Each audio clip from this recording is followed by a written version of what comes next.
ഏതു പ്രതിസന്ധി ഘട്ടങ്ങളിലും മുട്ടുമടക്കാൻ സാധിക്കുന്നവനെ ദൈവം എന്നും എപ്പോഴും ഓർക്കും. നമ്മുടെയൊക്കെ ജീവിതത്തിലെ അപ്രതീക്ഷിതമായി നമുക്ക് ശുഭകരമല്ലാത്ത ചില വാർത്തകളൊക്കെ കേൾക്കുമ്പോൾ പെട്ടെന്ന് നമുക്കൊരു വെപ്രാളവും പരവേശവും നിരാശയും എന്ത് ചെയ്യണമെന്നറിയാതെ നമ്മൾ പരക്കം പാഞ്ഞ് ഓടുകയും ചെയ്യും.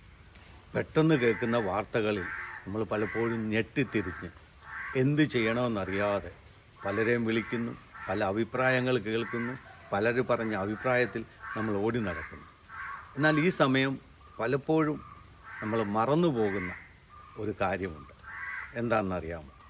അത് ചെയ്ത വ്യക്തിയെക്കുറിച്ച് ഓർത്താൽ മതി. ദാനിയേൽ എന്ന് പറയുന്ന പ്രവാചകനെക്കുറിച്ച് നമ്മൾ കേൾക്കാറുണ്ട്. ഈ ദാനിയേലിൻ്റെ ജീവിതത്തിൽ അപ്രതീക്ഷിതമായി തനിക്ക് ഹിതമല്ലാത്ത ഒരു വാർത്ത കേട്ടു. എന്താണ്? രേഖയിൽ മുദ്ര വെച്ചിരിക്കുന്നു. ദാനിയേലിനെതിരായിട്ട് രാജാവ് രേഖയിൽ മുദ്ര വെച്ചു.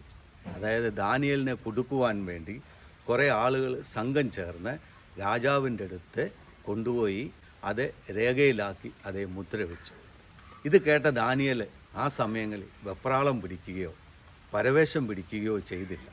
അവിടെ രേഖപ്പെടുത്തിയിരിക്കുന്നു, അവൻ മുമ്പ് ചെയ്തിരുന്നത് പോലെ തൻ്റെ ഭവനത്തിലേക്ക് പോയിട്ട് ജെറുസലേമിന് നേരെ തുറന്നു കിടന്നിരുന്ന വാതിൽ അവൻ മുട്ടുമേൽ വീണ് പ്രാർത്ഥിച്ചു എന്ന് രേഖപ്പെടുത്തിയിരിക്കുന്നു. പലപ്പോഴും നമ്മുടെ ജീവിതത്തിൽ അപ്രതീക്ഷിതമായി വാർത്തകൾ കേൾക്കുമ്പോൾ, ശുഭകരമല്ലാത്ത വാർത്തകൾ നാം കേൾക്കുമ്പോൾ നമ്മൾ വെപ്രാളം പിടിച്ച് പരവേശം പിടിച്ച് ഓടി നടക്കുകയാണ് ചെയ്യുന്നത്. എന്നാൽ നമുക്ക് എപ്പോഴെങ്കിലും തോന്നിയിട്ടുണ്ടോ മുട്ടുകൾ മടക്കി ദൈവസന്നിധിയിലിരുന്ന് പ്രാർത്ഥിക്കുവാനായിട്ട്? അങ്ങനെ മുട്ടുകൾ മടക്കി പ്രാർത്ഥിച്ചതിൻ്റെ ഫലമാണ് ദാനിയേൽ സിംഹക്കുഴിയിൽ കിടന്നുകൊണ്ട് പറഞ്ഞത്, ദൈവമേ അങ്ങ് എന്നെ ഓർമ്മിച്ചിരിക്കുന്നു, അങ്ങയെ സ്നേഹിക്കുന്നവരെ അങ്ങൊരിക്കലും മറക്കുകയില്ല എന്ന്. സ്നേഹമുള്ളവരെ, ജീവിതത്തിൽ പ്രതിസന്ധികളും പ്രയാസങ്ങളും തകർച്ചകളും വേദനകളും കഷ്ടപ്പാടുകളും ദുരിതങ്ങളും ഒക്കെ നമ്മുടെ ജീവിതത്തിൽ വന്നു ചേരും. ഈ സമയങ്ങളിൽ നിരാശപ്പെടുകയോ വെപ്രാളപ്പെടുകയോ അല്ല ചെയ്യേണ്ടത്.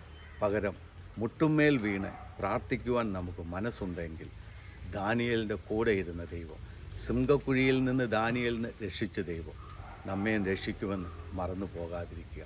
കാരണം ഏതു പ്രതിസന്ധി ഘട്ടങ്ങളിലും മുട്ടുമടക്കാൻ സാധിക്കുന്നവനെ ദൈവം എന്നും എപ്പോഴും ഓർക്കും. ദൈവം നിങ്ങളെ അനുഗ്രഹിക്കും.